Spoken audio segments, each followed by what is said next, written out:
I have the pleasure of presenting a project to you, which together the slide presentation is getting ready. I will begin. So this is a project that we have conducted together with the French Triathlon Federation and other University of Sydney, which provided us with scientific support, the National School of Ski and Alpinism in Chamonix, the regional center in Guadeloupe, which served as a basis for this project. So, as I said, it is the French Triathlon Federation. So as an introduction, I would like to tell you that I am aware of the state you must be in after 2 days of a conference, and especially after the evening that we had, the lively evening that we had, and I think it's the perfect opportunity to apply the strategies presented by Romuald to try to reduce mental fatigue. To situate you in this topic of my presentation, the starting point was exchanges with various coaches who are preparing their athletes for Rio, about the climatic conditions and the weather, which we might have to deal with there next August at the Olympics. If you look at what's happening in Rio, you can see on the green line, which represents average temperatures that, well, this is usually the winter there. It's about 22, 25 degrees, and it's not too worrying. However, when you go a bit further in the analysis, if you look at the temperature ranges, well, the temperature can fluctuate throughout the summer in Rio, and you see there are days when the temperature can go up quite high, go past 30, and this is often associated with very high humidity, relative humidity. That means that there will be a specific context to prepare for. We have to prepare for a competition where we could go from 18 degrees and it's raining to a day where there's sun, it's hot, and humidity could remain very high. So it's not to say, how can we deal with this constraint? Or we want to look at this thermal temperature where it could go from a neutral to a heat, a very hot environment. Here, to answer this question, how to prepare for such a context for a competition, together with the Triathlon Federation, we decided to conduct research, and I will briefly describe the protocol.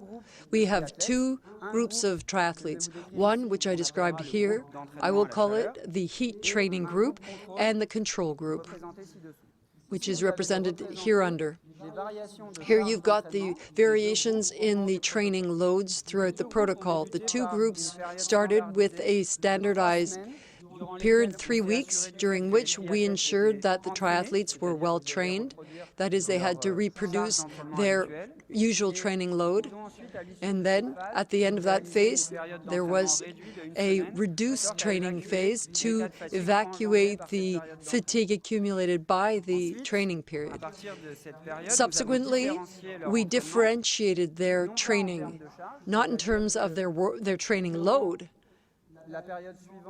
During the next period, the period in Guadeloupe, and the heat training group continued with its usual training load, and the group that remained to stay in Paris was training in a cool environment. So after the 11 days for the heat training group in Guadeloupe, where it was hot and humid, and in Paris, they were in a neutral environment. We asked the athletes to all come back to Paris to be tested over a tapering period.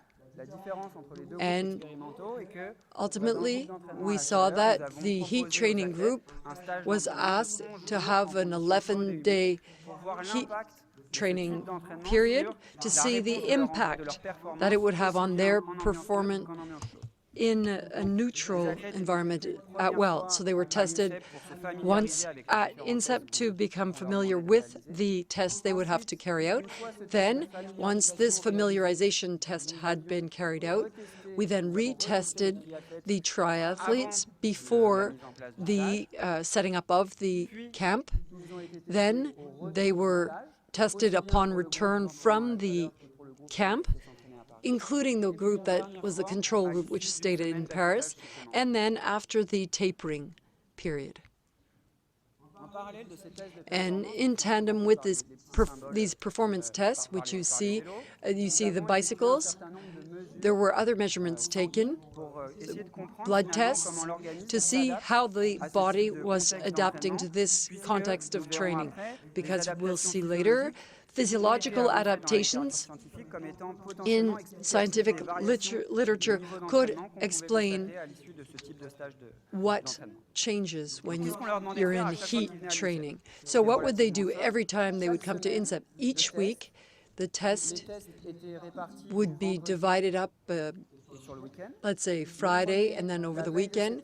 The first would be on the Thursday. There would be an easy training day in order not to bring on fatigue. Friday, there were blood tests. Then we would test how they would react to heat. We would ask them to pedal for 30 minutes at constant speed in a heated environment. Then there would be performance tests on the Saturday and Sunday.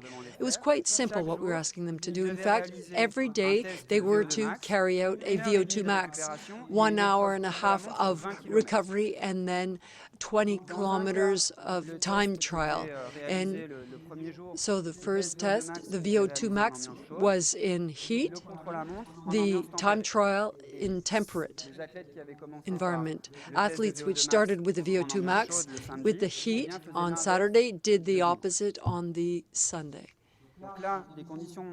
Did the other test. So you see the conditions of the test when they were in a temperate. So temperate was 20 degrees, 50% relative humidity, hot 35 degrees, and 50% relative humidity. So I keep telling you, it's always an incremental cycling test, 20 minutes time trial. So if you look at the training conditions of the heat camp and the control group, the heat training camp was training at 30 degrees with a relatively high humidity percentage, and it was similar to the difficult conditions you might find in Rio. The control group, which stayed here in Paris, trained at about 17 degrees and 40% humidity, so that's not very stressful, thermally speaking. With this protocol, we lost 2 subjects. Either they did not follow the prescribed training, or there was one who sprained his ankle. So the control group had 8 who stayed in Paris, and 14 went to Guadeloupe for the heat training group. So I guess what is of greatest interest to you is to see how the level of performance evolved or developed. Before telling you about that, first I want to characterize the participants in these groups.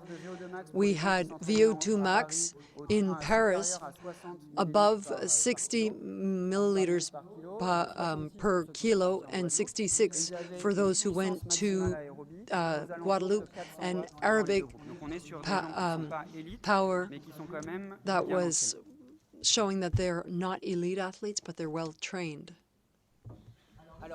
Here you have a representation of what was of greatest interest to us.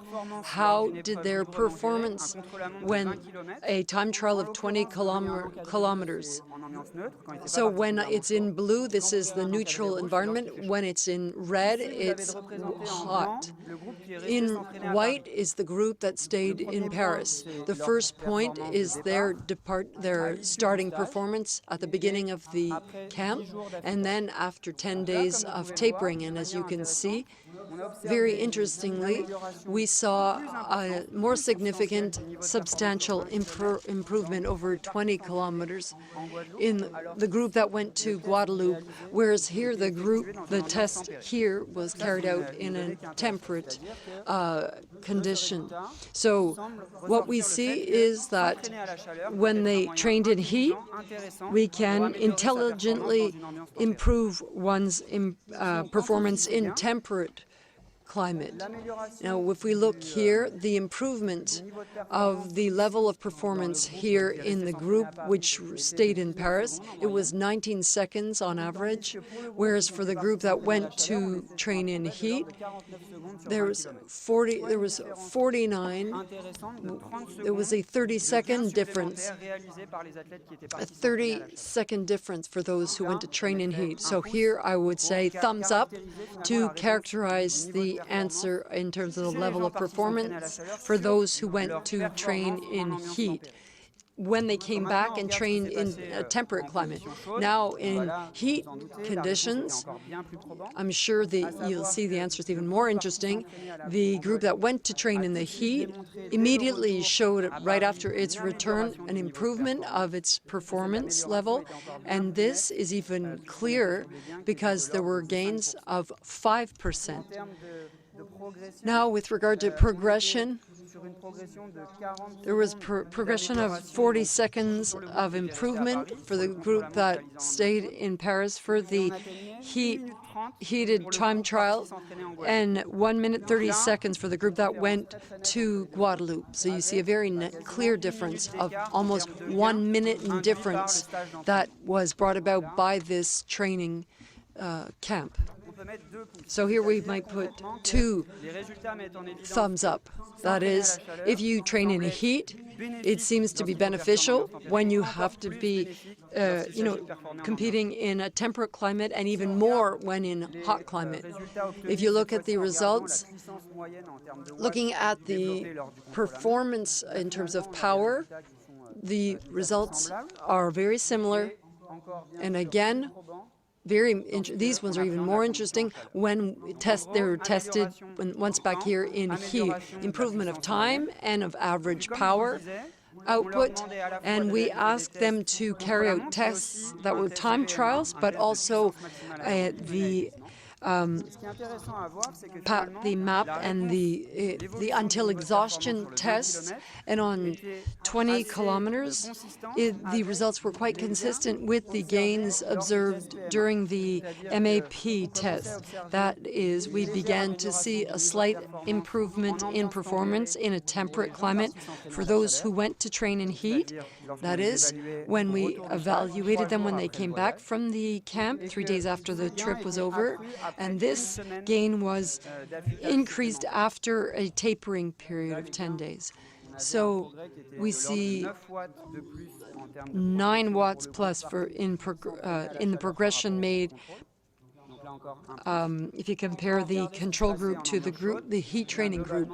So you get, again, when you look at the heat test, a very interesting improvement in the heat test, which is strengthened after the tapering, whereas in the control group, the gains were definitely less substantial. To put figures to this, the gap in progression was 6 watts between the 2 groups. The Guadeloupe group progressed by 1 step, where it was only 9 watts for the group that stayed in Paris. So at this point in time, what's interesting to note is that it would seem that when you train in heat, you can significantly improve performance when you have to perform and compete in heat, but heat training is also something that brings about an improvement in a neutral environment. So that's very interesting in this initial situation. So how can I prepare best where we don't know what the weather will be like? It could be ranging between a neutral to very hot climate. So there are no deleterious effects to training in heat. Let's take that a bit further to try to understand these gains. The first thing to highlight is that when you look at the level of fatigue that the athletes spoke about during the tests, we saw in the control group there was no specific variation, nothing clear-cut. However, the heat training group revealed increased levels of fatigue upon return from this heat training camp. Without going into all the figures you have here, what's interesting to note is that this increase in level of fatigue was not associated with the fact that they had trained more in Guadeloupe. Overall, they reproduced the same training program, but the camp increased slightly their fatigue. So when we asked them to quantify the training load, strictly from their perception, is that even if they were doing the exact same training as the Paris group, the fact that they did it as was done in Paris, they had an RPE that was greater. That's logical because they had to do this in heat as opposed to the group in Paris. So this was an increase in the RPE. That's why it explains why they felt more tired when they got back. So to sum up, they go to Guadeloupe, they go into the heat, they come back. Their level of performance in temperate environment is slightly better, but they're tired. After a week of rest, the gains and progress are clearly superior to those who stayed in Paris once the fatigue from the trip had been overcome. When you look at the performance in heat, you see very important gains which were strengthened or consolidated after the tapering week. If you go even further to better understand these, you can measure a number of physiological factors. So what we did is we evaluated various variables like their VO2 max, their maximal heart rate, and their threshold of pedaling power. And what we did is we didn't see any substantial improvement of VO2 max or the maximal heart rate. However, there was a certain trend that this group, which had trained in the heat, improved its pedal power at 4 millimoles. That's interesting because it suggests that, okay, there is a gain in performance, but it's not necessarily associated with a net response to physiological changes. But this power is not as strong as the gains in performance, though it is progressing. When you look at the physiological parameters, the only one that's different is this power threshold. It's not something that's significantly different from the neutral environment. So you see there's not a great difference. So there's a positive answer, but obviously not everything is happening only at this level. There's something else happening. When you look at the answers in hot conditions, what's going on is that irrespective of the parameters, there is a very clear progression of the various physiological parameters of those training in heat. That is, there was a very significant improvement in performance, and you see the physiological parameters, one that's very clear. You see the how these are related, that is the improvement in performance to these physiological parameters. This suggests what? Well, when you look at the results, it means that when you train in heat, you can improve performance irrespective of the conditions you end up having to race in. But when you try to look at the phenomena explaining this performance, you see that we can explain it. But let's be honest, when you look at the temperate climate, so we can say 2 thumbs up that indeed there's a very strong physiological adaptation or response to the heat training. These improvements after the heat training camp to increase training in neutral or hot climate are due to an expansion in blood volume, which is what we did observe in the heat training group.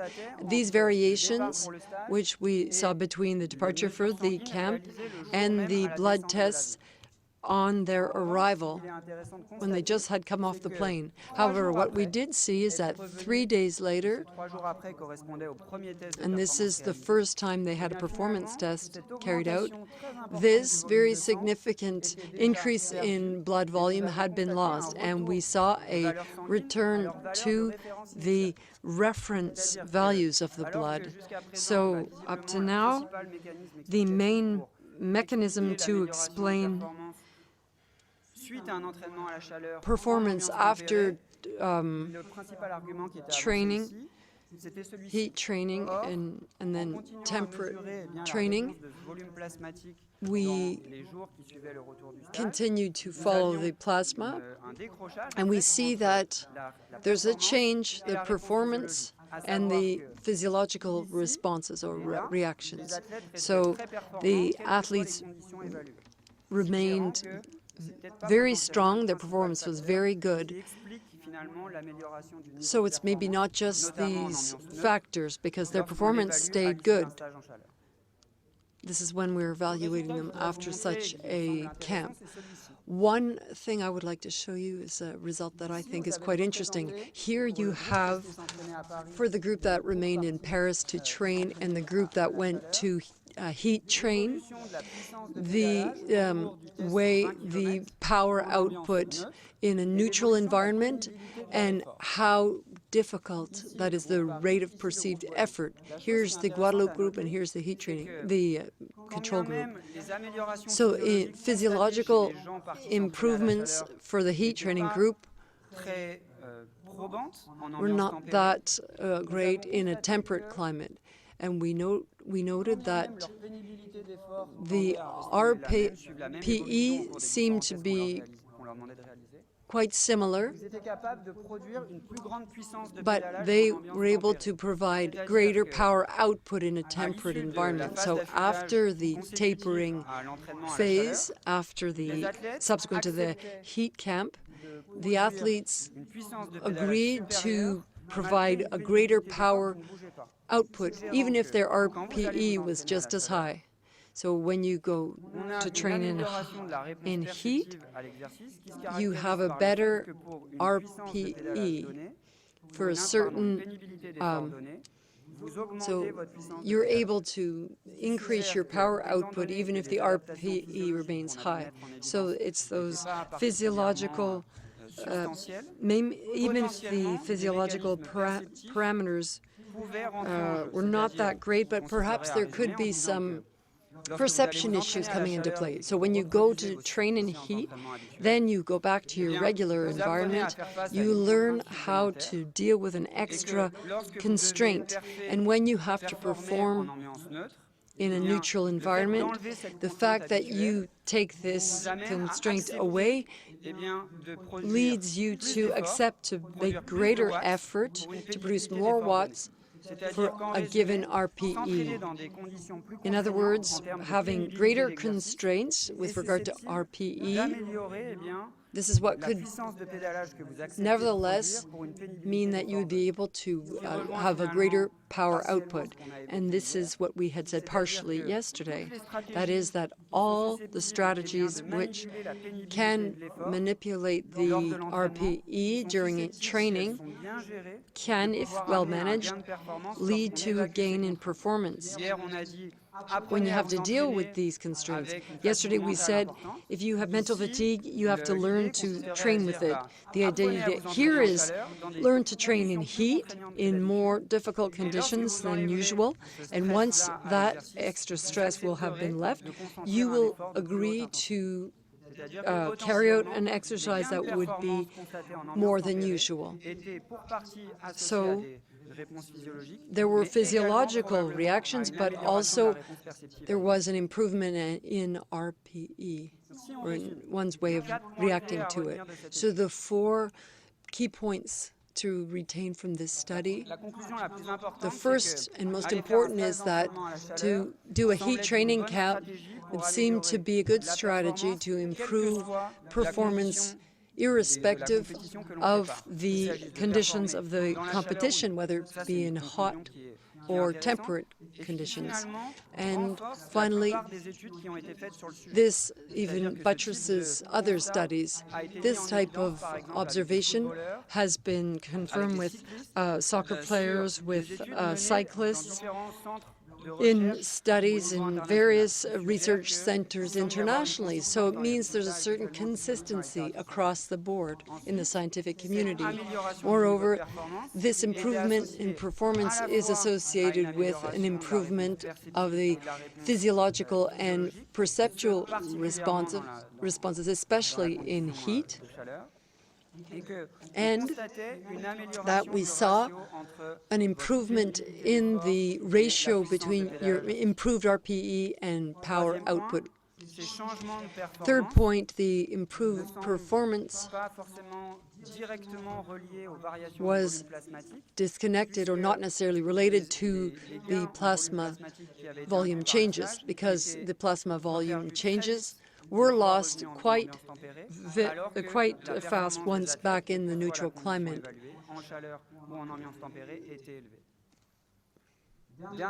Last point, which seems important.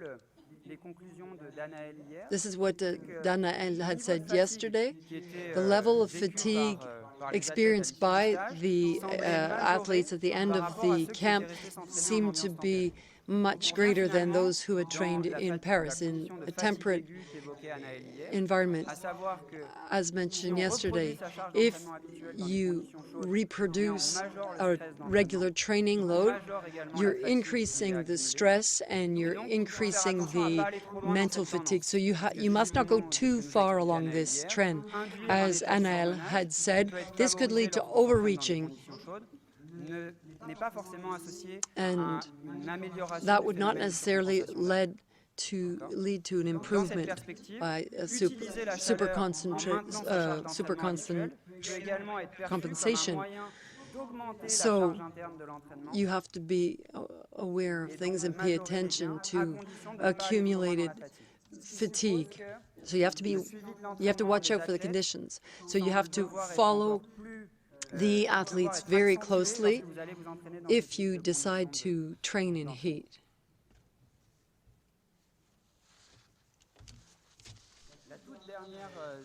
The very last slide I want to show you seems very important to me. If I'm a coach and I'm here at this presentation,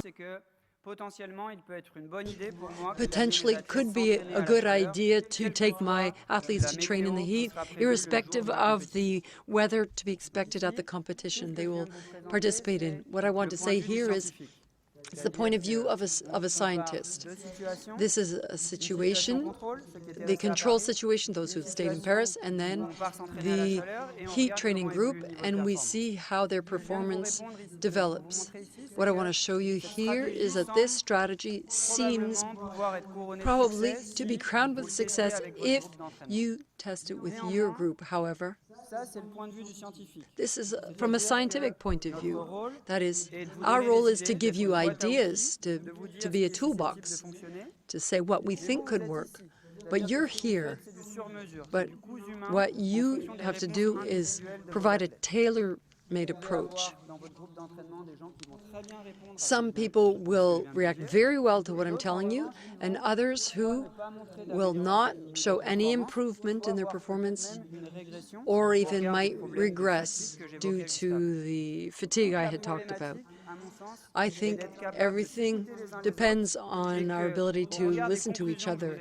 And given the conclusions I gave you, you have to test these things with your athletes and see individually how they will react to this type of training. That's how you have to see all presentations given by the scientists over the past 2 days. Even if sometimes the observations you might have with your coaches and athletes, they might not be found in science, but you can maybe find some ways of varying the ideas that you have. The last point I would like to make with regard to my study, it was carried out with well-trained athletes. You always have to see the context. You have to look at the experiments that we have had with these high-level athletes. By talking to those who are used to these training camps, we get overall positive feedback with regard to their performance after heat training camps. This seems to reinforce the idea that this can be an interesting strategy to improve performance. Thanks.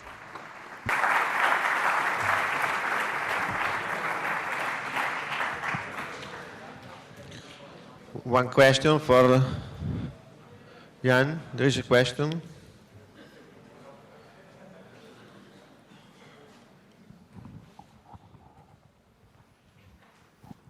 Yeah, and that was a great study. I just wonder about the jet lag effect of traveling from, across back 7 time zones and that effect on those. Okay. The feeling, subjective feeling the of jet being lag harder. was 3 hours between Guadeloupe and Paris when we did the study, but we tested the athletes 4 days after being back in Paris. Okay, I mean that they were not tested immediately when they were back from Guadeloupe to reduce the fatigue induced by the travel and by the jet lag. And when we look at the indicator of the effect of jet lag, we observed that the testing day, the athletes reported no signs of jet lag. Okay. I guess the next thing is to work out a time course for the most potent race day. Sorry? The next step is to work out a time course of recovery. Yes, clearly. But in our idea, the idea was to simulate a final preparation for Rio. Okay? So we knew that if French athletes are likely to program a training camp in the heat, they will always arrive at least 4 days in Rio before the competition.